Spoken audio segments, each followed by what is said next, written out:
conservative, constitutional. It's the Andrew Cooperrider Show, keeping you informed on what's going on right here in Kentucky.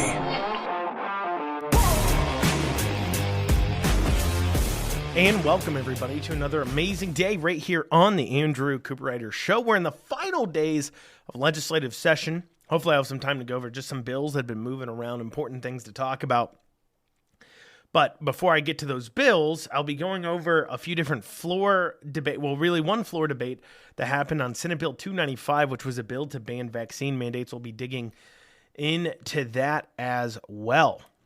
I do want to encourage you to head on over to theandrewshow.com if you haven't yet to check out old shows, as well as you can reach out to the show there. There's a contact tab. You can also reach out to the show if you have questions, concerns, want me to answer something on the air. Feel free to email info@theandrewshow.com. Once again, that's info@theandrewshow.com.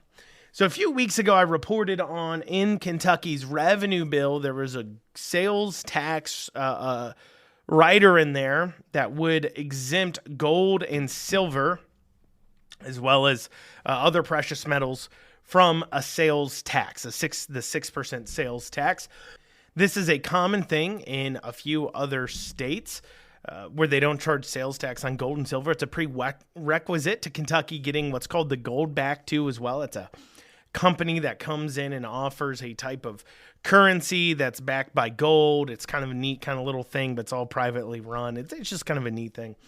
But, they only do it in states, though, that don't have sales tax on the precious metals. But I've heard that a so-called powerful senator has said that they don't want this in the revenue bill. They don't like it. I don't know why. They don't generate that much revenue off of it in the first place. The only reason why I think it could be is that a bunch of people like me, like you, like others, these grassroots people that want to see it get done are very excited about that provision because they buy gold.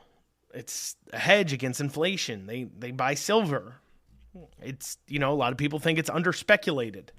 Point is that it was exciting to all the wrong people, so there's a chance that it gets taken out of the revenue bill. Since I did report on that before, I wanted to let you know. I know it's, of course, been voiced back to keep it in there, but we're getting down to the final days. I mean, today's the last day, Tuesday. It's the last day before veto period. Tomorrow, they're out. They'll go very late into the evening tonight. Even bills I covered today might, by the time, by the end of today, might have passed, might not have. And we'll kind of be able to do a little bit of an after action over the 2 weeks going into the across the veto period.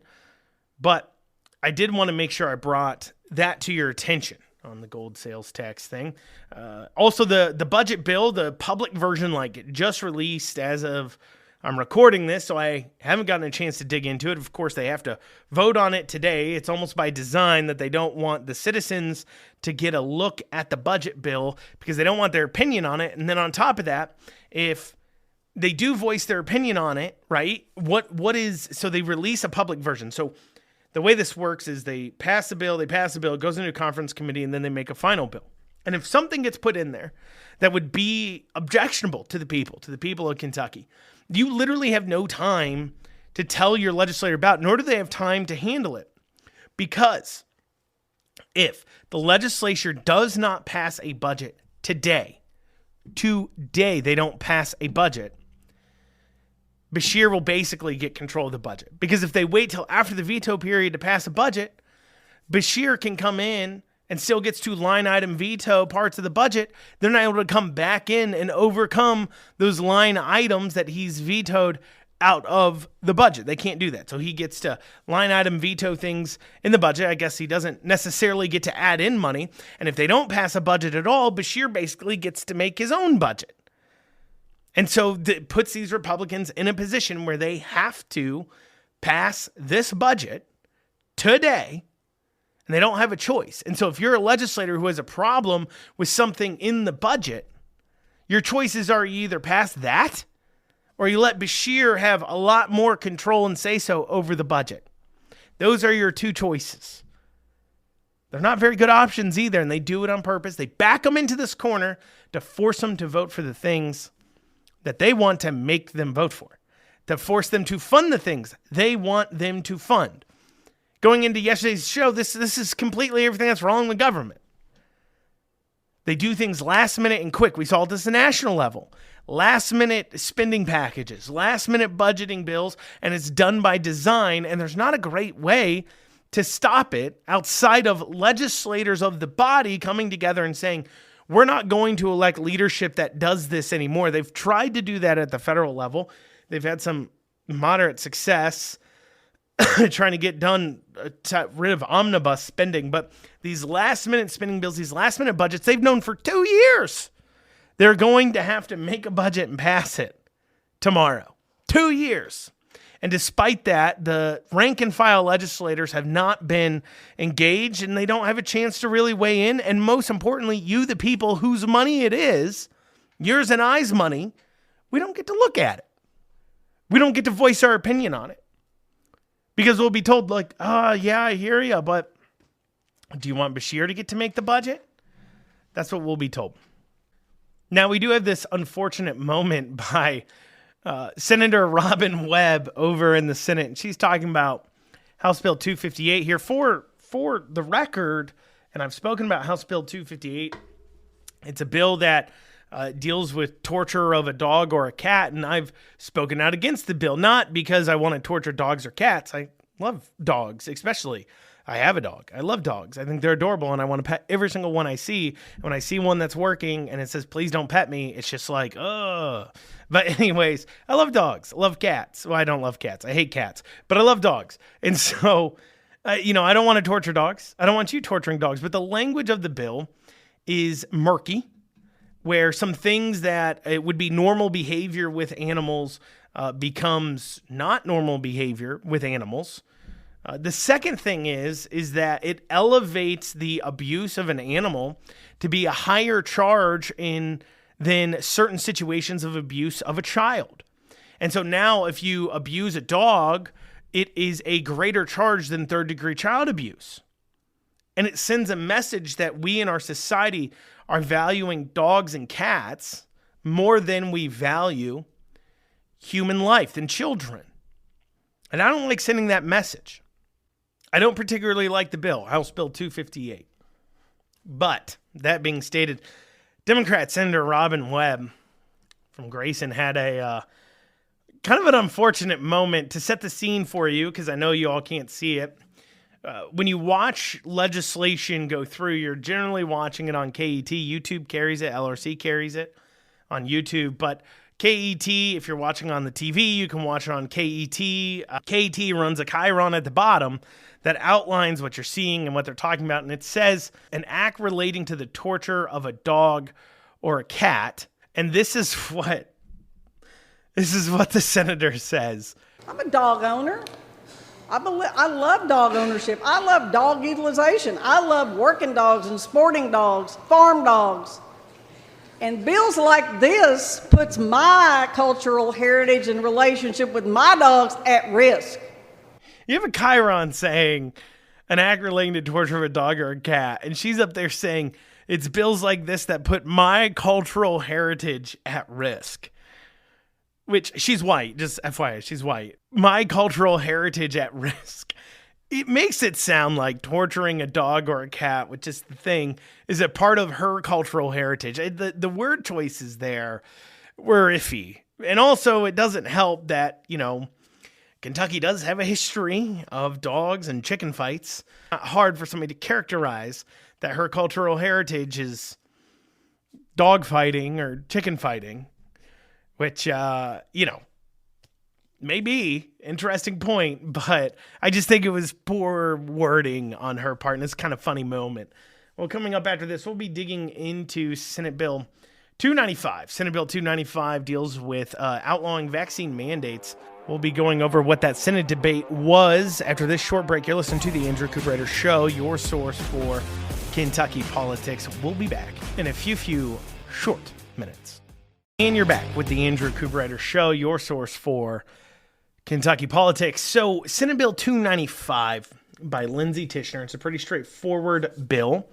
I do want to take a moment to, real quick, read it to you so that way you know exactly what is in the bill. That's something we like to do here on the Andrew Cooperrider Show. I like to read the bills directly to you, so that way you are aware of exactly what's in them. You don't have to listen to my spin or twist. So this is what it says. So it says, any COVID-19 vaccine shall not be required for any individual for the purpose of a student enrollment or participation in any school-sponsored program or extracurricular activity, employment with an employer as defined in KRS 344.030, whether paid or unpaid, including but not limited to internships or any other type of work-based learning that provides work experience in a particular occupation.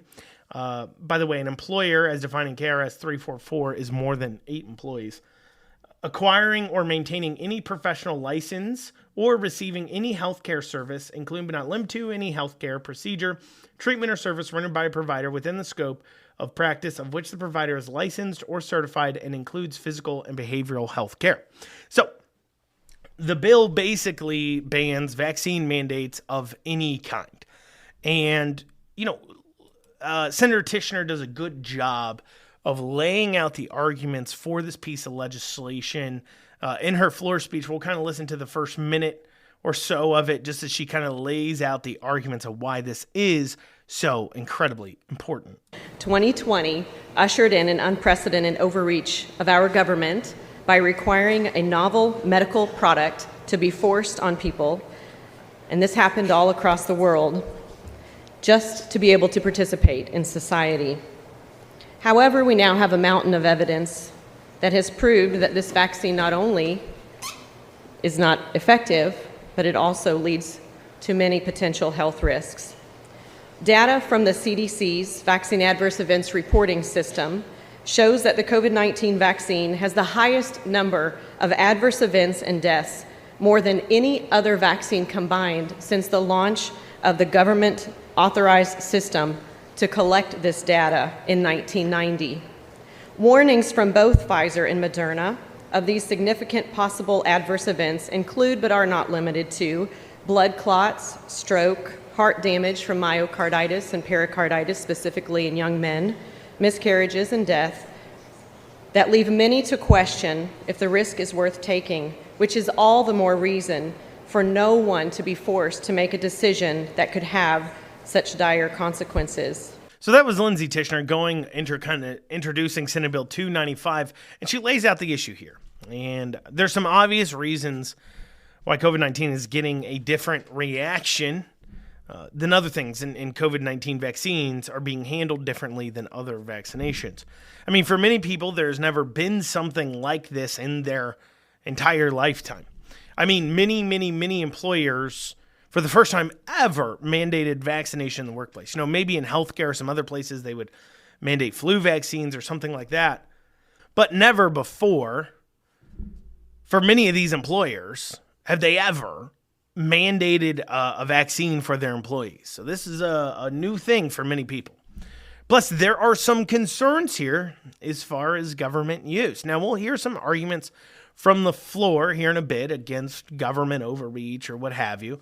But I wanted to make one thing very clear, and I'm generally not for government mandates. I'm a generally small government guy, but I said this earlier or yesterday on Twitter to somebody, is that being small government doesn't mean I'm no government. I never claimed to be no government. It means that I think there's places where government has a role and doesn't have one. Now, generally speaking, I would say this is a place where government doesn't have a role. But we live in this world, not a made-up world. We live in this world where certain things have happened. And if we could rewind before some of these cats have been let out of the bag, and the cats, by that, I'll go into what I mean by that, but the cat's been let out of the bag, and we can't get the cat back in the bag. We can't rewind time and go back to before government ever mandated or did what they did around COVID-19 to begin with. So now we have to decide what we actually do here. And what I mean by the cat's out of the bag and what government did, there's some really key things that happened around COVID-19 vaccine that's the fault of the government. And now prompts the question of wading into private company matters because we already have done so. First, the so-called trusted authorities lied a lot. Effectiveness, natural immunity, mask. They even changed the definition of a vaccine in order to relabel what they're handing out as a vaccine because the effectiveness went down and it wasn't providing, stopping the spread. And this was, and those claims that they originally sent out with us were based upon shoddy data and based upon them doing things they'd never done before with any kind of other thing that the FDA has ever approved. And they're doing all this while spending taxpayer funds, abusing public trust. And because they did this and because they promised this miracle cure, companies responded by mandating. But not only was it government just out there trotting out experts to claim this is the thing to do, you have to push forward this. If you want to be safe, you're literally killing people if you don't do this. But they were also financially incentivizing this. There was a massive tax incentives in place for employers to get people vaccinated.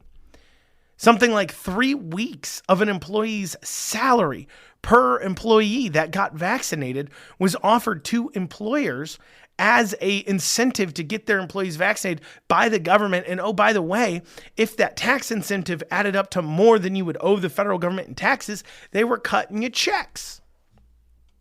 So you got companies out there on average getting $5,000 an employee that they get vaccinated, and it was a cash rebate. They funded this using our dollars. And then you look at the state level, you look at the hospitals. Take Georgetown Hospital, a private hospital that wasn't mandating the vaccination. They started running ads to push people, nurses, to say, hey, look, you don't want to be mandated to take the vaccination. We have a nursing shortage. We're not mandating this. Come work here at Georgetown Hospital. And Dr. Stack from the state, the head COVID guy at the state, called them up and said, you better not do that. Take those ads down. You can't keep those up there. And because in Kentucky we have a certificate of need process where these businesses, where these hospitals have to ask for permission from the government in order to expand, add beds, so on and so forth, the threat's there. They won't get their certificate of needs approved unless they took down those ads. So they took them down. You also had Bashir providing National Guard people to hospitals to fill in positions at the same time that these same hospitals were firing people for not getting vaccinated.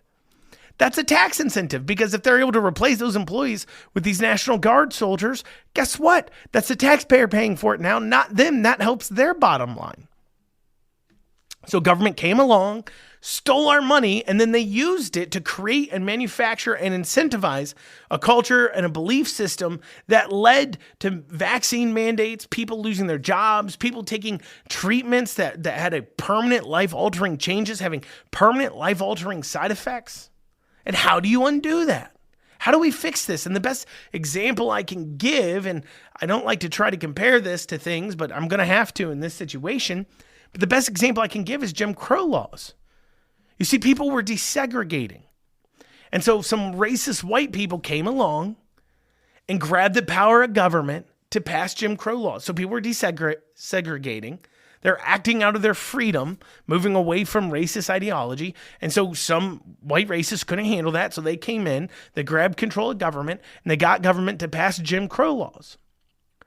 And so you couldn't just remove Jim Crow laws, because government had used our money, used power, used things that we'd given them to manufacture a culture and a belief of racism to be more widespread. Had they, instead of them just letting it, work its way out of natural progression of desegregation. So to stop that damage, to undo the damage, to undo this culture that they manufactured through laws and policies that were funded by our tax dollars, we had to pass the civil rights laws. Things that some people would say are unconstitutional. And maybe they are, but the original constitutional violation here was the Jim Crow laws. And we already let that cat out of the bag. So what are our options? How do we undo the damage that government has done? That's the real world we live in. So I look at vaccine mandates the same way. Government has done damage here. They took our money. They used power. They used sections to do damage. They damaged the public trust. They damaged what it means to be a vaccine. They damaged our belief in them. They damaged what employers thought about what they could do to employees or couldn't do. And they came along and did all that at the cost and using our resources. And so now we have to undo this. So that's my viewpoint. That's why I'm for banning vaccine mandates. That's why I'm for this. Because we had to undo the damage. Now let's hear from the floor. Okay, so I laid out kind of my arguments, my beliefs. I let Lindsay Tishner kind of cover some of what she thought about and what she's pushing for here. I think it's a good bill. But that didn't stop arguments coming from the floor. And so we'll go over what those arguments were and why they are awful. After this short break, I'm coming up on a break, so I need to take a little bit of time, but we'll be going through that afterwards, as well as be going through a few different bills that have passed and kind of work their way through some things of note that are worth mentioning, in my opinion, things that I think you all would find very interesting that has worked their way through our legislature. So we'll be covering that as well after this short break. If you want to reach out to the show, feel free to email info@theandrewshow.com. Make sure you like, comment, subscribe, share the show out with others. Do all those wonderful things to help spread the word and help keep people involved and informed. But we'll be back after a few short minutes. And you're back with the Andrew Cooperrider Show, your source for Kentucky politics. For the break, I was dealing with Senate Bill 295, came to the Senate floor and passed. It's over to the House now, but there was some floor debate about this. The bill bans vaccine mandates. I went through and already kind of dug through the arguments of why this is important, talking about how government had taken our money and spent it to go ahead and manufacture this culture within our employers and within our general society of vaccine mandation when it comes to COVID-19 being okay. And so how do we undo that? How do we undo government's damage? And a bill to come in and say, look, you can't mandate this thing. Government screwed up on this issue, so you can't mandate it. We're sorry. That was my belief. That's why I support the piece of legislation. But we did have some arguments from the floor. And so first up, we're going to hear Karen Berg returning the current champion of dumb comments just overall. She's the one who made the dumb comments about those child sex dolls being okay. She's the one who made the dumb comments about if it's people who own guns and lock them in cars' faults that their cars get stolen from guns. She just makes a lot of dumb comments, and she made some dumb comments here. Let's take a listen to what she first had to say. To say that under no circumstances can we require in the future vaccination from a viral disease that continues to mutate literally on a daily basis, so that we have no understanding, guys, what this virus is going to look like 2 years from now, what it's going to look like 10 years from now. And to say under no circumstances can we require even healthcare professionals. So she starts off with a argument that, this virus could mutate into a super duper, uber dangerous, super duper killing machine. And if it just starts killing everyone, we need to be able to mandate it.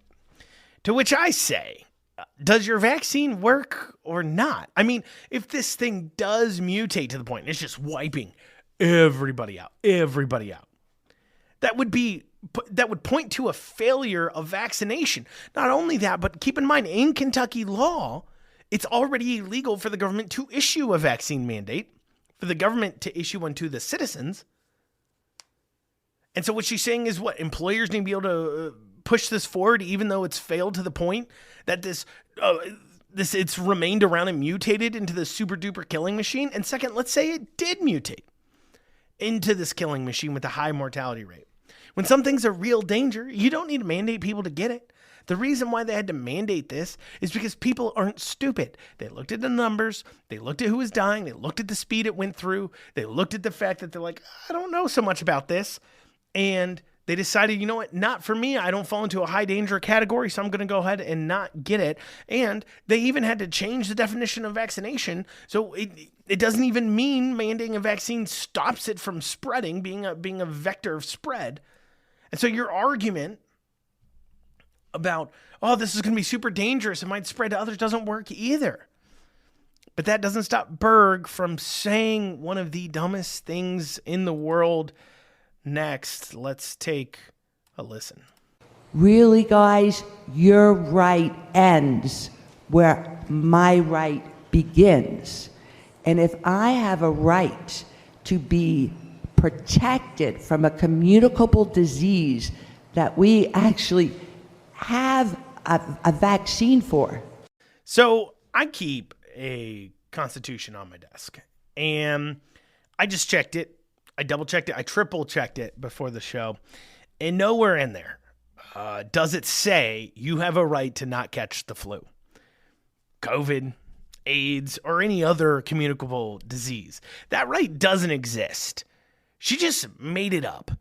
Just like they make up the right to feel safe, or the right to healthcare, or the right to housing. You just made up a right that doesn't exist in our Constitution. And not to burst your little bubble there, but transmission being slowed is no longer a requirement for a vaccine to be called a vaccine. So that doesn't make much sense to your claim either. You're saying you have to take this to protect me, and the data doesn't even show that it does protect you. It protects yourself. So what is she even talking about here? It's not even a viable argument. So she's cooking up rights that don't exist on top of that. But it wasn't just Democrats arguing against this. No, we do have a Republican who stood to argue against it. And that was Senate President Pro Tem David Givens. He stood up and made this interesting argument. Let's take a listen. Equally importantly, in this brief piece of legislation, I do not see written in any shield of liability. Any shield of liability. So if a patient in the nursing home contracts COVID-19 as a result of an employee there bringing that into the facility and dies, I don't see any protection for the nursing home owners. So he claims that by passing this somehow, nursing homes may get sued for spreading COVID or something like that. And I don't think he knows how civil liability laws work. You see, in order to be liable for something, the ones suing them would have to show that there was something the business could have done to avoid the situation that they didn't do. So first, they'd have to prove that it was even an employee of the place that had spread it and it wasn't a visitor or somebody else. You would then have to prove that that employee knew that they had COVID and acted anyways as if they didn't. And even then, if this bill was to pass of creating a law saying they can't mandate vaccination, then the fact the employee wasn't vaccinated couldn't be on the employer. They literally can't be liable for that if you pass this. Not saying they can be liable for it now, but if the liability actually did exist, then passing this would make them now not liable for it because you couldn't sue them for saying they didn't mandate their employee get vaccinated because they're legally not allowed to do that. In order to be civilly liable, you have to have failed to do something that was reasonable and that you could have legally done as a business. So no, actually this law passing would absolve them, the exact opposite of what he's concerned about. So next we have probably the most hypocritical one that comes from Senator Yates, a Democrat from Louisville. He steps up to the plate and he says just something that's extremely rich coming from him. Let's take a listen. What you're telling these small business owners is that big government is going to make sure that they cannot make any mandates what's going to be happening in their local business. 8 or more. We're coming in, we're saying, you don't have a choice. Now, I believe in individual freedom.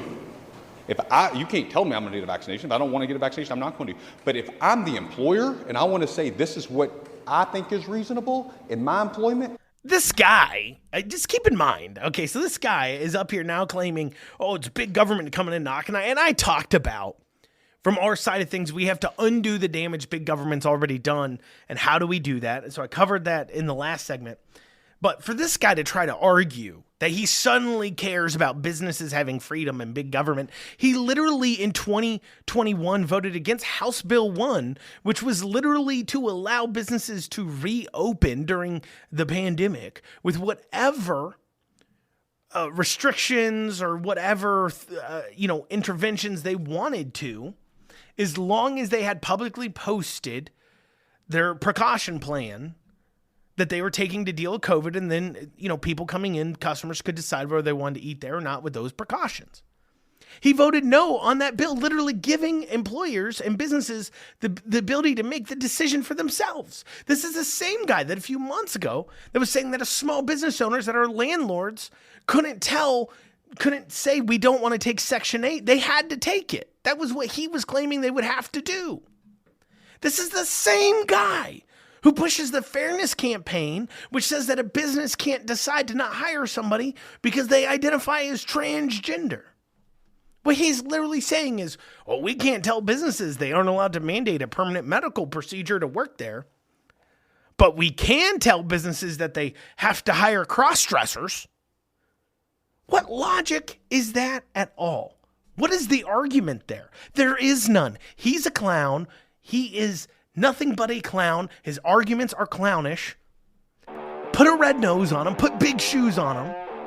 Senator Yates is a clown. Well, coming up after this, I'll be going over some key pieces of legislation that have passed, sitting on the governor's desk. You're listening to the Andrew Cooperrider Show, your source for Kentucky.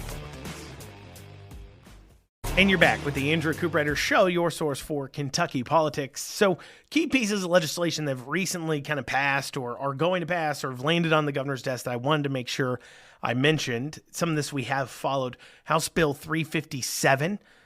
That's a bill to ban the firearm transaction codes, gun store transaction codes. So credit card companies had been assigning these gun stores transaction codes in order to keep a list of their users of those cards that then would purchase things at gun stores. Keep in mind, the government can't keep, it's been ruled unconstitutional for the government to keep a list of gun owners. They're not allowed to do that.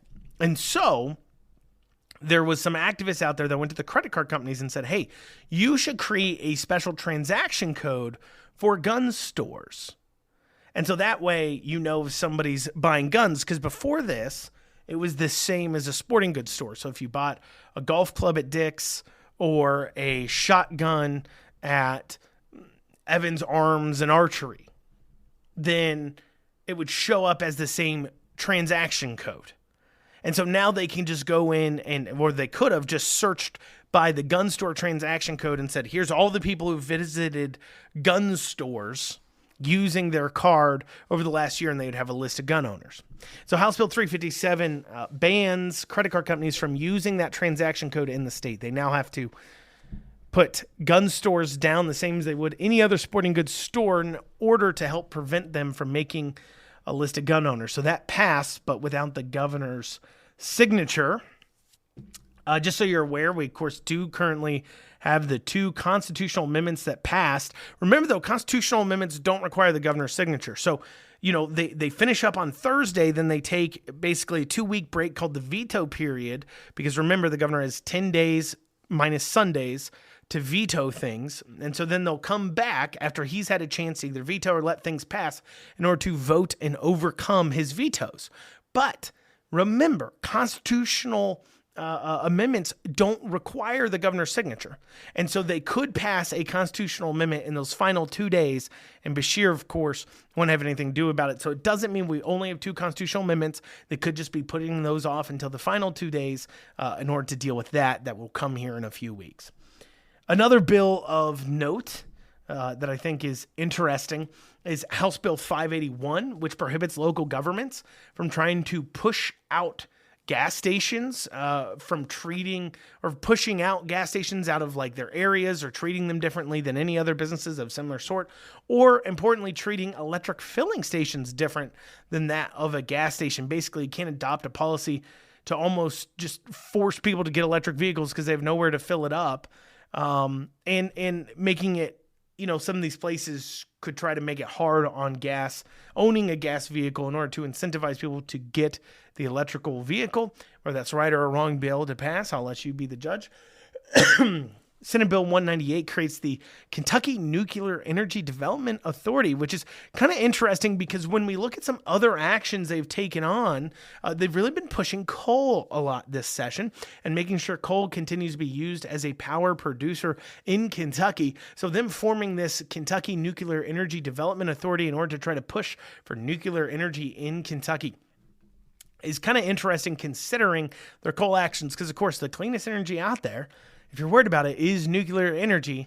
But of course, there's a little bit of, not in my backyard, NIMBA going on there where people, they're fine with nuclear energy, but they just don't want a nuclear power plant near them. So it's interesting that they would go ahead and do that. Now, this is an interesting bill that's right now sitting on the governor's desk, Senate Bill 58, which makes challenging tax rate hikes a whole lot easier. So right now, so where we're at, where we sit. So like schools, for an example, can raise taxes by 4% a year.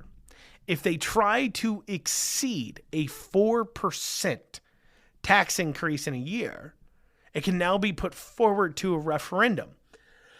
So priorly, those referendums required 10% of registered voters of the last presidential election. So last time there was a presidential election, however many people voted within the district that it was covering. So, if it was Fayette County Public Schools, it'd be 10% of everybody who voted in the presidential election in Fayette County, right?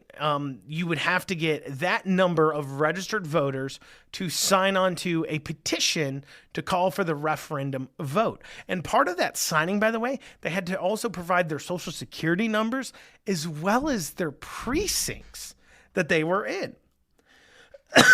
And so obviously requiring the social security number would make people kind of shy away from signing on because, you're giving some person who's knocked at your door for you to sign a petition your social security number. So what Senate Bill 58 does is it takes away that requirement to collect up the social security number and collect up the precinct number. And then it also says that you need to get 10% of the last presidential election or 5,000 voters, whichever is lower. So for an example, for a referendum on something like Jefferson County Public Schools, a referendum, by the way, that did have the process of happening, and there's big court filings, which is kind of prompting this piece of legislation, I believe, that in order to get a referendum in Louisville, if JCPS decides to hike the taxes more than 4% in a year, would require 38,000 signatures at the 10% level. But now they could go ahead and get that vote triggered with only 5,000 signatures. And that becomes a lot easier, not just to obtain, but without social security number, without needing to get the precincts, you can just go out there and get their names, their addresses, their signatures, and you only need at least 5,000. So if you go out and collect up 10 or 15,000, you have well more than enough. But if you're going out there and it requires 38,000, realistically, in order to pass a scrutiny and make sure you don't get sued in court for saying, no, those signatures, they're not valid, they don't live here, they're not registered voters,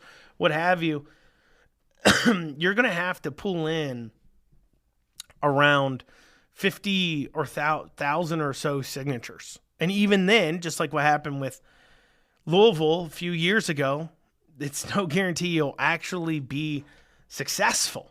And so that's a very important bill. Senate Bill 58, sitting on the governor's desk, it's passed. Very important stuff. Another one that's kind of interesting that is sitting on the governor's desk, actually this one has passed, is House Bill 466, which requires school boards to adopt basically a bus policy for student behavior and how they handle students who misbehave. And so that one's actually passed. It's been signed. And so now schools have to say, okay, here's a way that these school bus drivers are able to keep control on their bus and keep these kids held accountable and potentially even remove bad behaving kids off the bus if they so do badly behave. Because it's expensive. It's getting more expensive. We have to get bus monitors now. These bus drivers are quitting. If you go back and look at Louisville, and they had this busing fiasco, and they had a lot of bus drivers quitting, and you look at what, and they did kind of like a sick out, and you look at what their demands were from their sick out, you'll see that it had nothing to do with pay. They didn't list pay as a problem. one of the things they did list as a problem was these kids are out of control, that children are out of control, and we have no ability to get them in control. The school provides us nothing. That was a complaint. So this bill does attempt to help deal with that. Now, one more thing that I just thought was kind of interesting was Senate Bill 215 sitting on the governor's desk. I'm just going to read it to you because it just seems like it's a go kick rocks bill to California. So it says, an agency, department, air pollution control district, or political subdivision of the Commonwealth, including the Transportation Cabinet, shall not adopt or enforce standards relating to control of emissions from new motor vehicles that are identical to the standards established by the state of California pursuant to 42 U.S.C. Section 7507 of the Clean Air Act. Now, it's well known California has the most and strictest air pollution control. And because it's so strict, a lot of times that bleeds in to other states. But it's just funny that they would pass a piece of legislation calling out California directly, saying, no. You can't do anything that California calls for. Here's one more I just want to cover real quick. Senate Bill 46, which allows you to put a 70% tint on your windshield. You get a sunscreening material with light transmittance, not less than 70% to a windshield. It allows that to go on top, but it can't be colored, as I understand it. That's just kind of fascinating and interesting. Tint in the front window, kind of interesting thing. But y'all, that's what we have time for today on the Andrew Cooperrider Show. I'll be back here tomorrow. We're wrapping up session. We've got, after today, 2 days left, but it won't come for another 2 weeks. So we'll be digging into everything that's been going on here and kind of after action reports. But I'll be seeing you tomorrow. Have a great rest of your day.